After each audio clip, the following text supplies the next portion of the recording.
Abre a sua Bíblia aí no livro Deuteronômio, no capítulo 8, a partir do verso 1.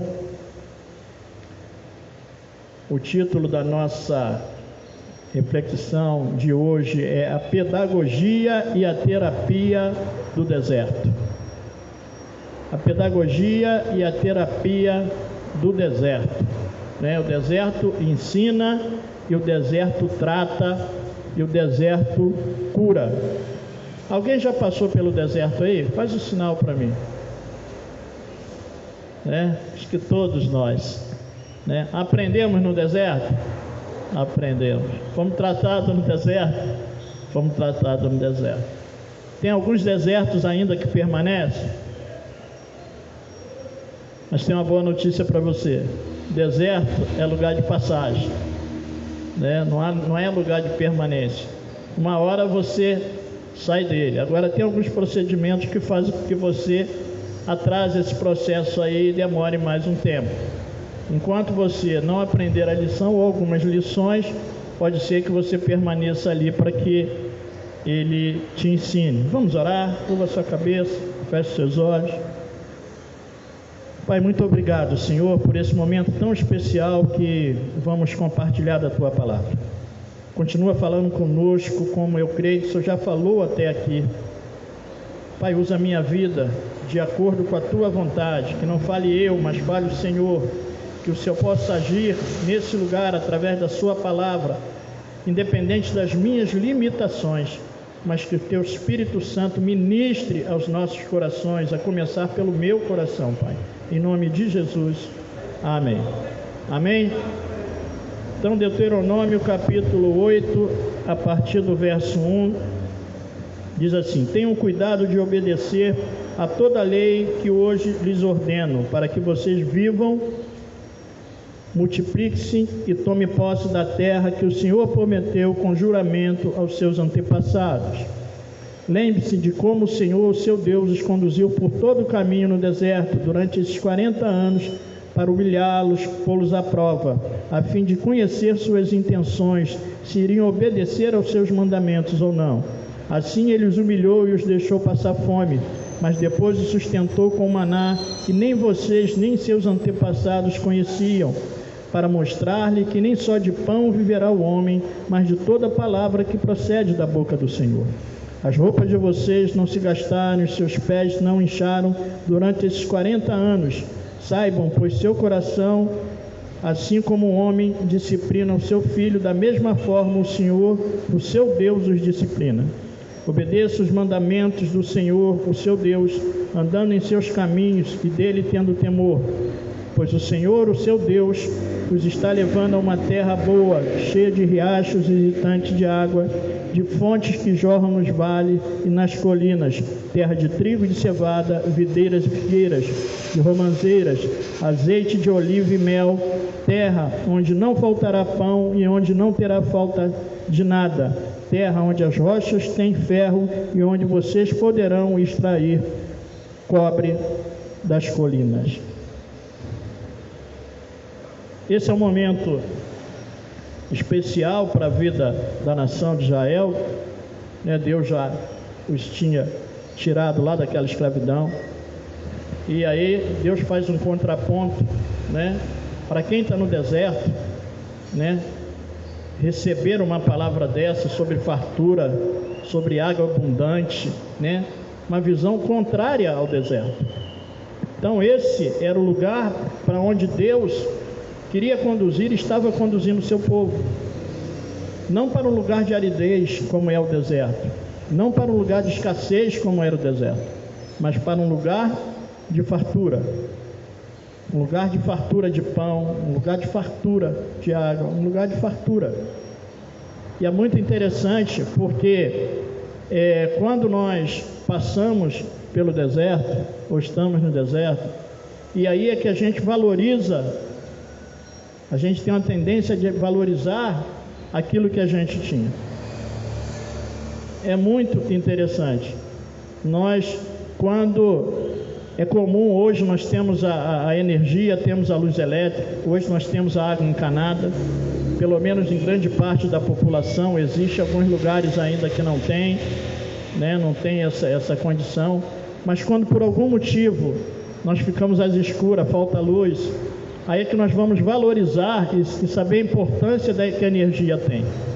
Quando nós ficamos privados da água, como nós ficamos aqui quando nós tivemos um problema aqui na nossa instalação hidráulica, e aí é que nós vamos entender a importância.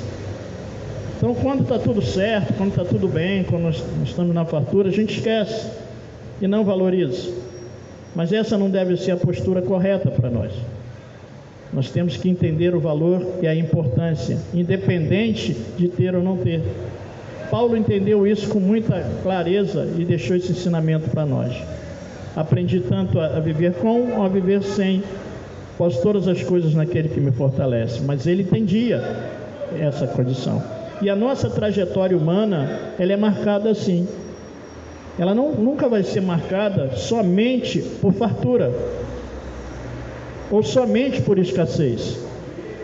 São situações em que nós atravessamos e que estamos sujeitos, como Paulo viveu dessa forma, e ele declarou assim: ora ele tinha, ora ele não tinha. E aí nós temos que ter a postura correta quando temos e quando não temos.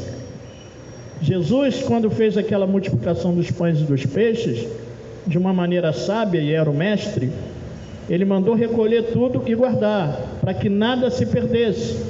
Então nós temos uma tendência, enquanto estamos na fartura, nós vivemos o desperdício. O que o Brasil joga fora de comida é absurdo. Você faz lá a sua comida, você separa os legumes, as frutas, né? E a ciência diz que o benefício maior não está na polpa, está na casca.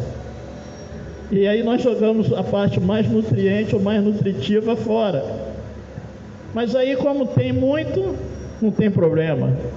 A gente vê agora, quando a situação está difícil, você procura descascar a batata com a faca mais fina que puder, para perder menos, Reinaldo, né?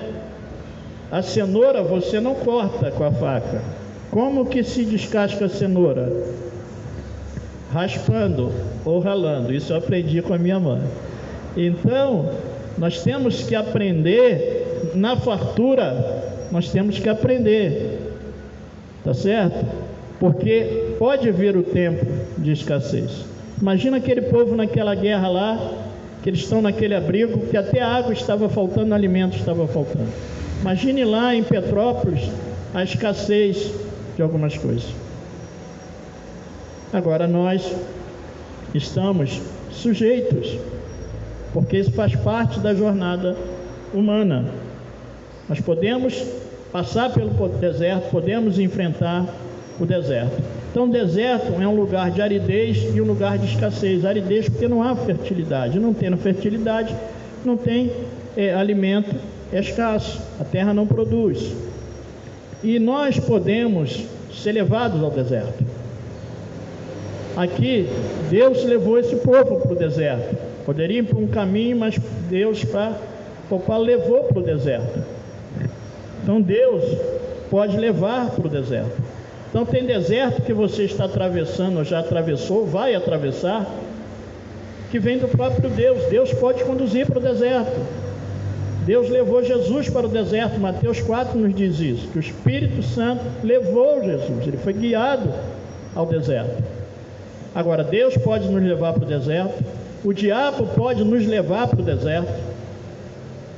Jó, o que Jó viveu, a condição que Jó, estava ele ali conduzindo, com a permissão de Deus, e Deus botou limite para ele, mas Deus liberou. Então aquela condição ali, o diabo estava ali, então ele pode fazer isso também. Eu próprio posso me colocar no deserto, pelas minhas ações, pelas minhas atitudes, eu posso me colocar no deserto. Se eu gasto demais, se eu consumo demais, em dado momento pode faltar, porque me falta o equilíbrio. E aí eu próprio posso me colocar no deserto. outras pessoas podem me colocar no deserto. Num contexto familiar, né? Se alguém procede de uma maneira que traga um prejuízo para aquela família, então aquela pessoa pode colocar toda a família no deserto. Aquela pessoa pode colocar toda a família no deserto. Porque se acontecer uma situação ruim e você tiver que parar tudo e pegar os recursos todos para destinar para resolver aquela questão familiar, envolve a todos. E aí uma pessoa deu um mau passo lá, cometeu um delito, né? E é preso e mobiliza a família toda. Porque é um recurso para poder tirar aquela pessoa, ter uma assistência jurídica para aquela pessoa. Numa questão médica pode acontecer a mesma coisa. Repentinamente surge uma necessidade de uma cirurgia de emergência que está além das posses da família, mobiliza tudo, pega o recurso todo e vai para lá. O mais importante é a vida. E aí cata de todo mundo. E aí nós podemos estar numa condição, involuntariamente, podemos ser colocados assim. Isso pode acontecer. Então isso é um alerta, né, daquilo que nós precisamos estar atentos, porque nós podemos ir e podemos levar outros para o deserto, ou podemos ser conduzidos por outros ao deserto, e aí sofre todo mundo. Então esses são os primeiros ensinos do deserto, a pedagogia do deserto. O deserto nos ensina. Eu acho que não existe melhor lugar para se aprender do que o deserto. Não existe melhor lugar para ser tratado do que o deserto. Eu brinquei essa semana com uma irmã, falando no telefone, eu falei: irmã, eu fiz mestrado, doutorado em deserto. Eu e minha família somos pós-graduados, Reinaldo, no deserto. Gênesis, eu tenho doutorado, mestrado no deserto. Né? Quando eu me converti, então o negócio era feio. Eu falei o quanto nós andamos a pé, né? Valéria mora em Icaraí. Eu saía daqui, da onde eu moro, em Três Jardim, e ia a pé para o encontro de discípulos da igreja onde nós estávamos na época. Eu saía da minha casa, lá aqui, bairro vizinho aqui em Três Jardim, para aqueles que conhecem, ia para lá da 1º de maio, quase lá na entrada da Coruja, lá no Barro Vermelho, para participar de uma célula. Nós íamos e voltávamos a pé, uma vez por semana. Quando nós começamos um outro momento da igreja, nós íamos para a casa do Reinaldo e da Beth, onde a igreja começou. Nós íamos, subíamos lá, Negueb, Horebe, né, o Monte Santo, subíamos lá. A Valéria sabe que subiu, é o Sinai, né, Valéria? Subiu também lá, né, com a irmã Aparecida, o irmão Walter. E o irmão Walter cheio de vigor, porque ele corria 10 quilômetros, né? Ainda passava por mim assim, parecia que ele estava a 200 por hora e eu a 20. Ele falou: bora, irmão Renato. E eu olhando para ele, né, com 30 anos no mínimo à minha frente, ou 20 anos, sei lá, à minha frente, e eu ali, né? Mas foi um tempo de preparação. Como nós aprendemos, como nós fomos tratados ali, né?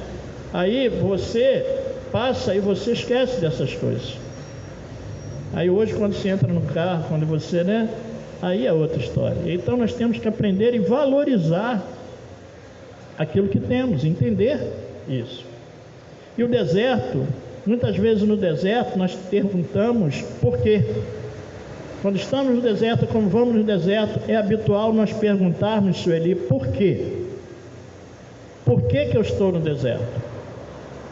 Agora a resposta desse porquê vem, eu entendo, através de uma outra pergunta: para quê? Existe o porquê e existe o para quê.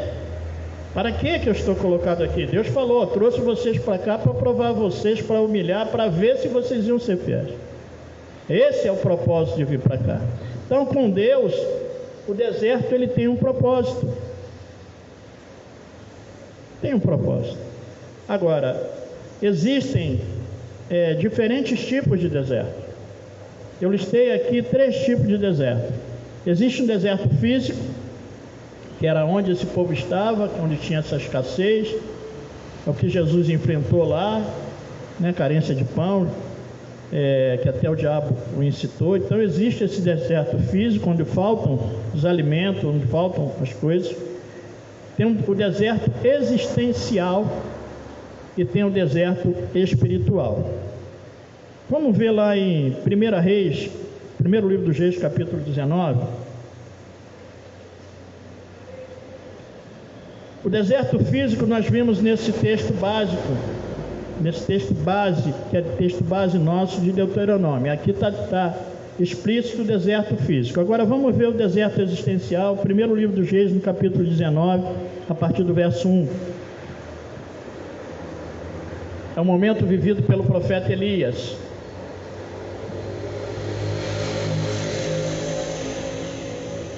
Amém?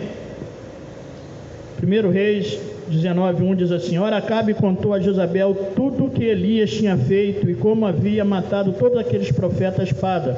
Por isso Jezabel mandou um mensageiro Elias para dizer-lhe: que os deuses me castiguem com todo rigor se amanhã nesta hora eu não fizer com a sua vida o que você fez com a deles. Elias teve medo e fugiu para salvar a vida em Berseba de Judá. Ele deixou o seu servo e entrou no deserto, caminhando um dia. Chegou a um pé de Giesta e sentou-se debaixo dele e orou, pedindo a morte. Já tive o bastante, Senhor. Tira a minha vida, não sou melhor do que os meus antepassados. Depois se deitou debaixo de uma árvore e dormiu. De repente, um anjo tocou nele, disse: Levante e come. Elias olhou ao redor e ali junto à sua cabeça havia um pão assado sobre brasas quentes e um jarro de água. Ele comeu e bebeu, deitou-se de novo. O anjo do Senhor voltou, tocou nele e disse: Levante-se, coma, pois a sua viagem será muito longa. Então ele se levantou, comeu e bebeu. Fortalecido com aquela comida, viajou 40 dias e 40 noites até chegar a Horebe, monte de Deus. Ali entrou numa caverna e passou a noite. Verso 3: Elias teve medo e fugiu para salvar a vida em Berseba de Judá. Ele deixou seu servo, entrou no deserto caminhando um dia. E é interessante porque essa situação aqui é depois que Elias, usado por Deus, derrota lá os profetas de Baal, os profetas de Aserá, da deusa, 150 profetas, e ele derrota naquela batalha lá do Carmelo, onde Deus manda fogo do céu. E depois que ele faz isso, porque Israel estava envolvido na idolatria por causa de Acabe ter casado com Jezabel, e aí ele é usado por Deus naquele contexto. E depois que ela tem aquela informação, ela diz: assim como você fez a eles, eu vou fazer com você. E Elias fugiu. Elias fugiu e foi para o deserto. E é interessante porque aí ele tem uma crise existencial. Ele fala: eu não sou melhor do que os meus pais. Ele estava em crise. Tira a minha vida. Mais na frente Deus vai falar para ele: não sobrou só você não. Tem 7.000 que não se dobraram a Baal. Mas nesse momento existia uma condição existencial. Ele estava num deserto existencial. Então nós podemos passar por situações assim. Não é um deserto físico, mas é um deserto existencial. Tem gente que entra nessa condição de deserto, em depressão, e a depressão é tida como mal do século. Nós temos aqui a nossa psicóloga Valéria de plantão, né? Ela sabe o que é isso, né? A depressão, e a depressão vem por uma crise existencial às vezes, né? E aí ainda tem um contexto que nós vivemos nesse tempo, que é a crise de identidade. E aí você tem essa crise existencial, né? Será que eu sou? Será que eu não sou? Será que eu vou? Será que eu não vou? Cadê Deus? Né? E ele estava nessa condição. Então esse é um deserto que nós podemos passar. Além da depressão, ainda tem uma outra coisa, Valéria, que é a ansiedade, que é outro mal. E aí tem um irmão que esses dias aí, né, foi socorrer, foi atender uma família, um casal, uma moça que estava justamente nessa condição de ansiedade, estava num deserto existencial. Ele gastou lá acho que 3 horas ou 4 horas, né, para conduzir aquela situação, para tirar aquela pessoa num deserto existencial. E quantas pessoas vivem à base de remédio, presas, porque estão num deserto existencial, perderam o sentido da vida, perderam o sabor da vida. Isso é deserto. Muitas pessoas podem ter muito dinheiro e estar experimentando esse deserto. Podem não ter esse deserto físico, essa falta física, né? Pode ter a fartura na mesa, mas o coração, ele está em frangalho, o coração está vazio, existencialmente falando. Então esse é um deserto que às vezes nós não atentamos. E nós, como cristãos, podemos enfrentar esse deserto. Elias era um homem de Deus, sim ou não? Elias era um homem de Deus. A Bíblia diz que Elias era um homem sujeito às mesmas paixões que nós. Mas ele enfrentou essa situação. Davi enfrentou em algumas vezes essas situações assim. Moisés enfrentou. Quantos enfrentaram? Então nós podemos passar. E aí é importante a gente entender, para que a nossa visão, quando se fala de deserto, nós não fiquemos apenas com esse entendimento desse deserto físico, material, dessa escassez. E até atento para a questão das pessoas. Porque tem pessoas que têm recurso, mas se nós chegarmos até ela, nós vamos ver, identificar esse deserto. O outro deserto que eu falei é o deserto espiritual. Salmo 42, nós já falamos desse salmo aqui, mas vamos voltar a ele. Salmo 42, a partir do verso 1, diz assim: como a corça anseia por águas correntes, a minha alma anseia por ti, ó Deus. A minha alma tem sede de Deus, do Deus vivo. Quando poderei entrar para apresentar-me a Deus? Minhas lágrimas têm sido meu alimento de dia e de noite, pois me pergunto o tempo todo: onde está o seu Deus? Quando me lembro destas coisas, choro angustiado, pois eu costumava ir com a multidão, conduzindo a procissão à casa de Deus, com cantos de alegria, de ação de graças, entre a multidão que festejava. E aí me perguntam: onde está o seu Deus? E aí nós vemos aqui, eu entendo aqui, que o salmista, ele estava vivendo um deserto espiritual. Esse distanciamento de Deus, da festa, da presença de Deus. Então nós podemos enfrentar desertos espirituais. Parece que Deus não está, parece que a oração não sobe. Nós podemos viver situações assim. Ninguém vive 100%, né, cheio, 100%. Existe momento, as circunstâncias, nós somos humanos. Então as circunstâncias, elas podem nos fazer oscilar. Ora nós podemos chegar aqui adorando, rasgando o céu com louvor, com adoração, e ora não. Ora nós podemos experimentar. E aí, nesse momento, é que nós estamos mais fragilizados. E como ele declarou aqui, aí me perguntavam: onde está o seu Deus? Aí é nesse momento que a dúvida pode ser lançada para você. Então existe um deserto espiritual. Nós podemos passar por isso. O momento que nós não conseguimos sentir a presença de Deus. Isso pode acontecer.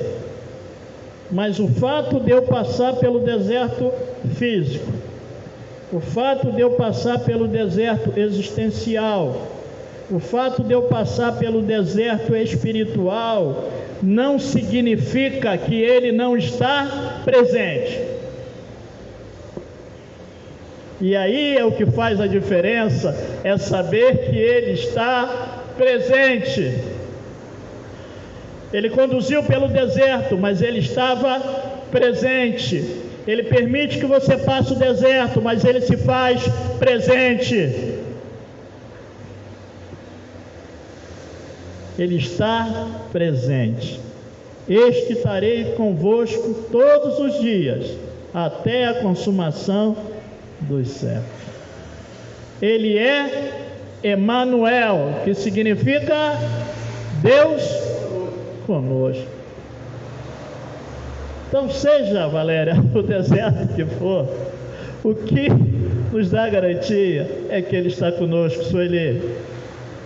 Mesmo naquele momento de agonia, quando a coisa existencialmente, irmã Mônica, o negócio está, espiritualmente, você olha para a mesa que está, não aquela fartura, mas aquela faltura, Reinaldo?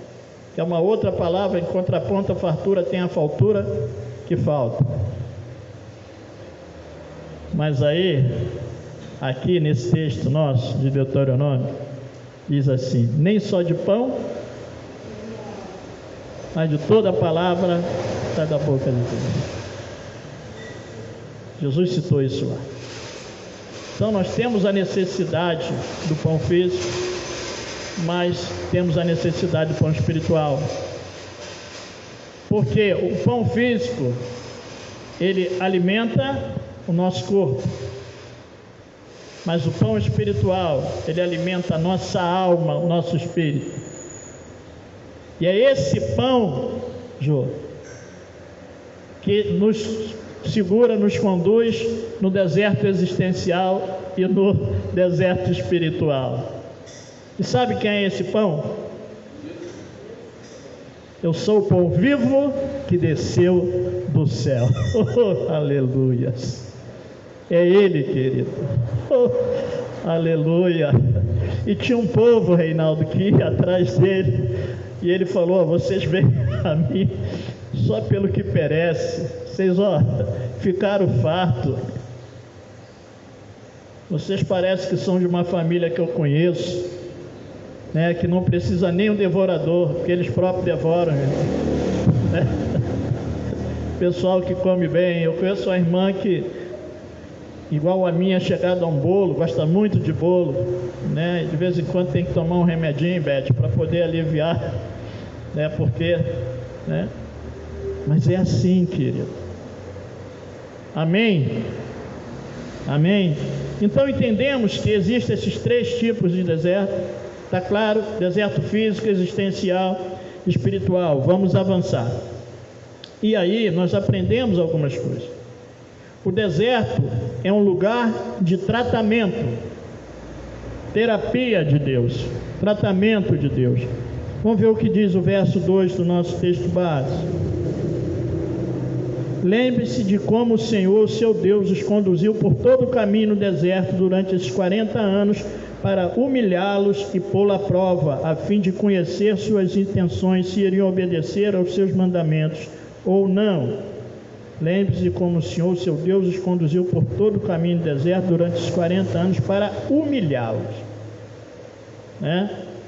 para tratar daquele povo.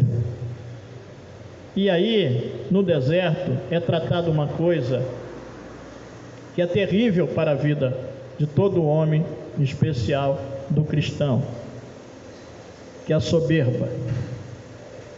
Tiago, no capítulo 4, no verso 6, doutor Tiago, como Reinaldo gosta de acentuar, doutor Tiago, tem umas receitas, Reinaldo? Umas receitas especiais, doutor Tiago. Valéria, não precisa marcar consulta com o doutor Tiago não, entendeu, Sueli? É só pegar a carta de Tiago, você abre lá, as receitas estão todas disponíveis para nós, Tiago 4, capítulo 4, verso 6, Tiago vai falar a condição da soberba. Diz assim: mas Ele nos concede graça maior, por isso diz a Escritura,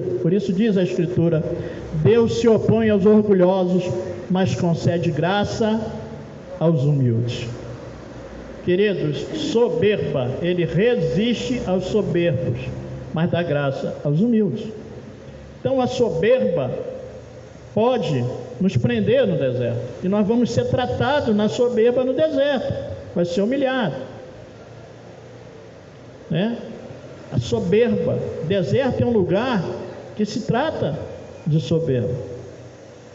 Tem uns que, né, todos os meus recursos, né, eu tenho tudo, e aí por conta disso eu tenho uma postura. Aí Deus permite que fique sem, para humilhar, para baixar a bola, para ser tratado nessa soberba. E é muito interessante, Valéria, quando alguém diz assim: eu não sou soberbo, né, Reinaldo? E aí é que ele está demonstrando a soberba dele, né? Eu sou humilde. E aí eu conheci um rapaz que ele falou que ele tinha os 3 requisitos básicos, Francisco, para um homem ser feliz. Ele era lindo, inteligente e humilde, né? Lindo, inteligente e humilde, sem soberba nenhuma, Reinaldo. Não tinha nada de soberba ali. Então, deserto é lugar de tratamento, e nós precisamos ser tratados. Pode não ser na soberba, pode ser uma outra área, mas deserto é lugar de tratamento. Então, quanto nós já fomos tratados no deserto, como nós precisamos ser tratados. Uma outra coisa que a gente aprende é que no deserto, como nós vimos aqui, é provado o coração.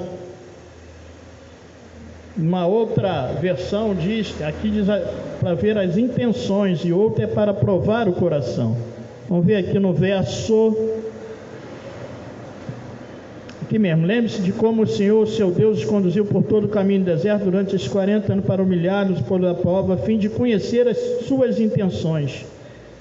E tem uma outra versão que diz conhecer o seu coração, conhecer o coração de vocês. Então Deus, no deserto também, Ele prova o coração, Ele esquadrinha o coração, para ver o que está no coração. Isso Ele fez com esse povo. Vamos lá, em Jeremias 17, verso 9 e 10. Vamos ver o que a palavra nos diz aqui, a partir do profeta Jeremias. Jeremias 17, 9 e 10. Jeremias 17, 9 e 10 diz assim, o Senhor falando: o coração é mais enganoso que qualquer outra coisa, e sua doença é incurável. Quem é capaz de compreendê-lo? Eu sou o Senhor, que sonda o coração e examina a mente, para recompensar a cada um de acordo com a sua conduta, de acordo com as suas obras. Eu sou o Senhor, que sonda o coração, examina a mente. Então, Deus falou aqui que os colocou lá naquela condição para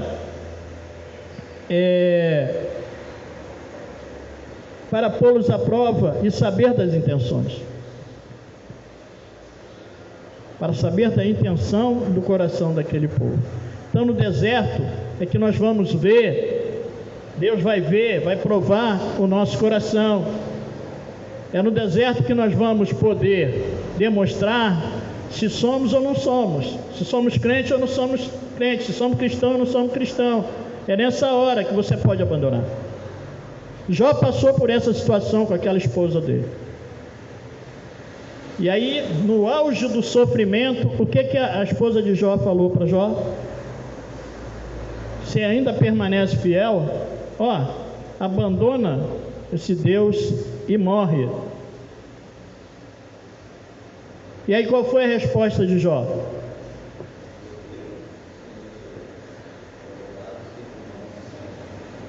Não é? Como uma louca fala você. Deus deu, Deus tirou, bendito seja Deus, você está maluca. E depois ele vai declarar: eu sei que o meu Redentor vive, e no momento oportuno ele se levantará. Queridos, e aí prova o coração. Agora é interessante que o diabo tenta, mas Deus prova.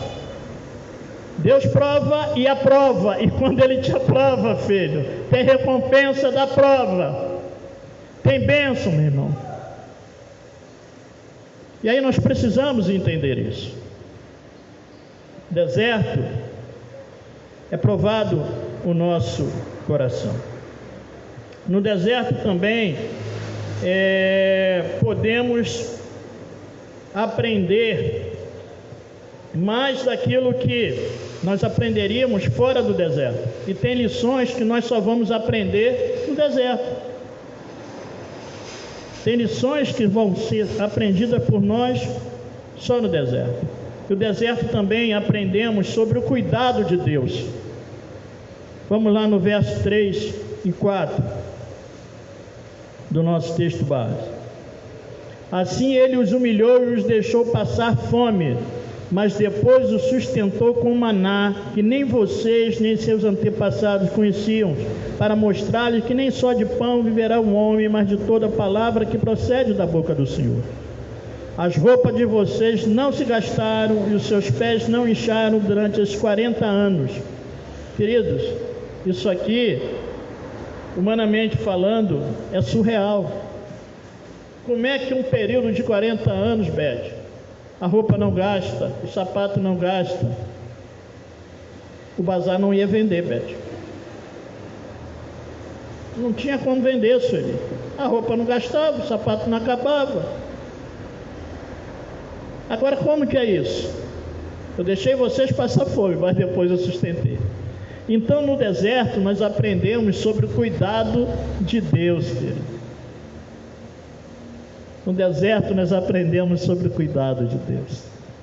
E aí eu lembro de uma experiência muito forte, eu já contei já dei esse testemunho aqui, que teve um domingo que eu estava completando mais um aniversário de casamento, né? Eu e minha amada esposa, né? E aí não tinha comemoração, Beth, não tinha recurso, né? Nós estávamos, Valéria, lá no Sinai, na casa do Reinaldo e da Beth, né? Tínhamos subido, fazer aquele percurso ali, e aí vamos orar, ora pelo casal. E aí um irmão, Valéria, chegou para mim e falou assim: olha só, hoje é seu aniversário de casamento, você e a sua família vão almoçar com a minha família. Aí eu falei: amém, irmão. E aí eu não sabia que o irmão já havia preparado tudo, né? Um belo restaurante, um buquê de flores especiais para minha esposa, né? Eu sentei naquela mesa: tio Chico, salmão ao molho de camarão, tá bom para o senhor? E nós estávamos lá. E aí eu não fiquei só na questão do mar, né? Eu fui para a fazenda, né? Tinha picanha, eu passei ali, Reinaldo. Eu passei ali. E depois que eu já estava, Sueli, assim, né? Falei: poxa, que maravilha. E aí ele falou: não, irmão, não acabou não, agora nós vamos para o doce. Gênesis, eu falei: misericórdia. Até aquela rapadura santa que nós gostamos da nossa terra tinha lá. E aí eu fui para lá, e que banquete. Cuidado de Deus em meio ao deserto. Irmã Mônica, passando num deserto tremendo. E é assim que Deus faz. E aí eu lembro do irmão que trabalha num lugar, e que um irmão passando por dificuldades, lembrei agora desse testemunho. E aí se pescava, e só pescava, acho que era namorado, roubá-lo, só pescava peixe de qualidade. E aí um não crente falou assim: pô, fulano está numa situação tão ruim que para comer tem que ficar pescando aí. Aí o outro irmão falou assim para ele: se o crente nessa situação de escassez, ele está comendo namorado e roubado, imagine na fartura, meu irmão. Imagine na fartura, né? Então esse é o cuidado de Deus. Você acha, Reinaldo, você acha que quem que botava aquele robalo lá naquela isca? E quando vinha aquele peixe: não, sai daí, isso é para o meu servo, sai, não pega nessa isca aí não. É fartura, querido. Então no deserto nós aprendemos, experimentamos esse cuidado de Deus, e como é bom ser cuidado de Deus. Imagine Elias ali, que estava naquele deserto, e quando vira, né, está o cuidado de Deus ali. Imagine o maná, que os seus pais não conheceram, seus antepassados não conheceram. Comida do céu, gente. Cuidado de Deus. Todo dia eu vou mandar. Não guarda não que vai estragar. Isso é cuidado, querido. Comemos aqui, poxa, mas e uma carnezinha? Né? E uma picanha? Vocês querem carne? Eu vou dar carne a vocês. Vocês vão comer carne de tal maneira que vocês vão ficar fácil. Vocês vão enjoar de tanto comer carne. É o cuidado. Agora, querido, pode faltar a carne, pode faltar o pão, só não pode faltar Deus. Isso aqui não pode faltar. Esse é o principal para nós. E mais um ensino para nós, a partir desse texto aqui. O deserto é um lugar de preparação para vivermos em lugares e tempos melhores. O deserto é intermediário, Beth, a lugares melhores que Deus tem reservado para nós. E aí nós vemos aqui, nesse texto base nosso, vamos ver o verso 7, do 7 ao 9. Diz assim: pois o Senhor, o seu Deus, os está levando a uma boa terra cheia de riachos e tanques de água de fontes que jorram nos vales e nas colinas, terra de trigo e de cevada, videiras e figueiras, de romãzeiras, azeite de oliva e mel, terra onde não faltará pão e onde não terá falta de nada, terra onde as rochas têm ferro e onde vocês poderão extrair cobre das colinas. Então, depois do deserto, meu irmão, tem fartura. Deserto é um lugar de preparação, Sueli, para nós vivermos a fartura. Jesus foi levado ao deserto após o seu batismo. E depois que ele passa por ali, ele inicia o ministério dele. Então, o deserto é um lugar de preparação para coisas grandes, para a minha vida e para a sua vida. Mas é necessário passar no deserto. É necessário passar no deserto. Se você perguntar quem quer passar, ninguém quer. Mas se nós soubéssemos o final da história, nós passaríamos. Tudo que José passou, desde a cisterna do poço, lá jogado pelos seus irmãos, vendido, pela casa de Potifar, pelo cárcere, até chegar a governador do Egito. Se Deus dissesse para José: olha só, acompanha a história aqui, você vai passar por aqui, mas o final é aqui. Aí você diz: estou dentro. Agora, com Deus existe uma viagem que é por fé, querido. Como foi com Abraão: sai do meio da tua parentela para uma terra que eu te mostrarei. Ele não falou, seria: em ti serão benditas todas as famílias da terra. Então é fé, é um ato de fé de você seguir. Agora, eu preciso ter entendimento. Por que eu estou nesse deserto? Foi Deus que me trouxe? Foi eu que me coloquei? Foi o diabo que me colocou? Ou alguém me colocou? Porque quando eu entendo, aí começa a fazer a diferença, a minha postura muda, aí o meu entendimento abre. Vamos ver Números no capítulo 14, e aí nós já estamos encerrando a nossa reflexão de hoje. Número 14, a partir do verso 1. Eu amo esse livro.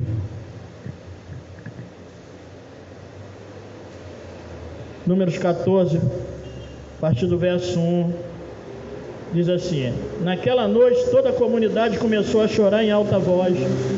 Todos os israelitas queixaram-se contra Moisés e contra Arão, e toda a comunidade lhes disse: quem dera tivesse morrido no Egito ou neste deserto, porque o Senhor está nos trazendo para esta terra só para nos deixar cair a espada. Nossas mulheres, nossos filhos serão tomados como despojo de guerra. Não seria melhor voltar para o Egito? E disseram uns aos outros: escolheremos um chefe e voltaremos para o Egito. Esse momento aqui, Moisés tinha enviado 12 homens para espiar a terra prometida, e eles vieram. 10 desses homens, está no capítulo 13, capítulo anterior a esse, deram um relatório negativo, contaminaram o povo com um relatório negativo. Só Josué e Calebe, que foram contrários a esse relato que eles deram, deu um relato positivo.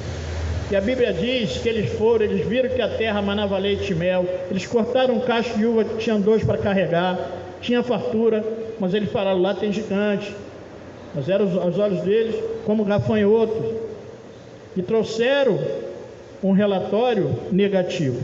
E aí é nesse contexto aqui que o povo se revolta a partir da influência negativa desses homens. Aí no verso 26 desse capítulo 14, por conta disso, por conta dessa revolta, olha o que aconteceu, diz assim: disse mais o Senhor a Moisés e Arão: até quando esta comunidade ímpia se queixará contra mim? Tenho ouvido a queixa desses israelitas murmuradores. Verso 28, diga-lhes, juro pelo meu nome, declara o Senhor, que farei a vocês tudo que pediram. Cairão nesse deserto os cadáveres de todos vocês de 20 anos para cima, que foram contados no recenseamento que deixaram contra mim. Nenhum de vocês entrará na terra que com mão levantada jurei dar-lhes para a sua habitação, exceto Caleb, filho de Jefoné, e Josué, filho de Num. Mas quanto aos seus filhos, sobre os quais vocês disseram seriam tomados como despojo de guerra, eu os farei entrar para desfrutarem da terra que vocês rejeitaram. Os cadáveres de vocês, porém, cairão neste deserto. Seus filhos serão pastores aqui durante 40 anos, sofrendo pela infidelidade de vocês, até que o último cadáver de vocês seja destruído no deserto. Durante 40 anos vocês sofrerão a consequência dos seus pecados, experimentarão a minha rejeição. Cada ano corresponde a cada um dos 40 dias em que vocês observaram a terra. Eu, o Senhor, falei e certamente farei essas coisas, e toda a comunidade ímpia que conspirou contra mim encontrarão seu fim nesse deserto, aqui morrerão. Os homens enviados por Moisés em missão de reconhecimento daquela terra voltaram e fizeram toda a comunidade queixar-se contra ele ao espalhar um relatório negativo. Esses homens, responsáveis por espalhar o relatório negativo sobre a terra, morreram subitamente de praga perante o Senhor. De todos que foram observar a terra, somente Josué, filho de Num, e Caleb, filho de Jefoné, sobreviveram. Porque neles tinha um outro espírito, neles tinha uma outra postura. Então a nossa postura define o final da história. A nossa postura no deserto vai definir o tempo que nós vamos passar no deserto e o nosso futuro depois do deserto. Então, qual tem sido a minha postura no deserto, ou qual deve ser a minha postura no deserto? E ele fala, esses murmuradores. A murmuração traz consequências em meio ao deserto. E aí, para nós finalizarmos, Mateus capítulo 4. Jesus passou e enfrentou o deserto.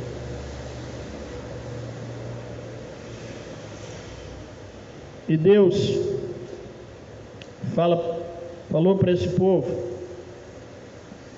aqui no nosso texto básico, mas deixa aí Mateus 4, diz assim: tenham o cuidado de obedecer a toda a lei que eu hoje lhes ordeno, para que vocês vivam, multipliquem-se e tomem posse da terra que o Senhor prometeu sobre juramento a vocês.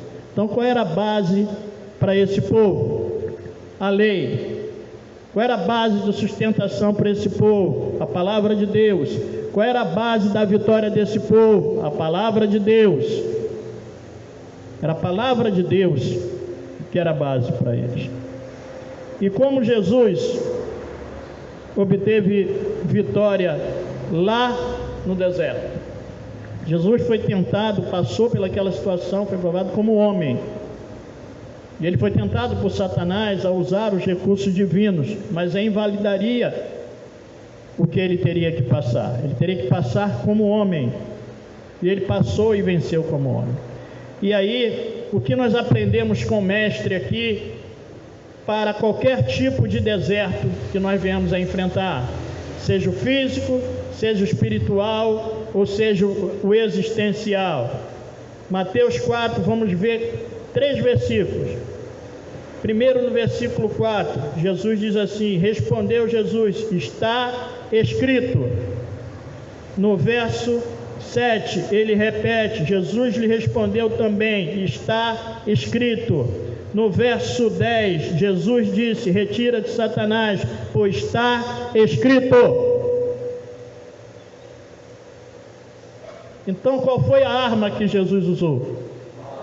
Qual foi a arma que Jesus usou? A palavra de Deus. Nós ouvimos nessa manhã na nossa EBD acerca da palavra de Deus. Nós ouvimos o que foi dito acerca de Oséia. O meu povo, é assim, aprendemos aqui. A importância da palavra de Deus. Nós temos um Salmo 119 completo. São 150 ou 152 versículos. Sobre a palavra de Deus. E aí diz que ela é o quê? Luz e lâmpada para os meus pés. Nós aprendemos isso. Escondi a minha palavra, guardei a minha palavra, a tua palavra, perdão, no meu coração, para não pecar contra ti. Como poderá o jovem manter puro o seu caminho? Observando segundo a palavra de Deus. Querido, a nossa vitória já está decretada. Amém? Amém? Ela está decretada com esse amém que você deu aí? A nossa vitória já está decretada. Amém? A partir de quê? A partir da palavra de Deus. A nossa vitória está aqui, irmã Mônica. A nossa vitória está aqui.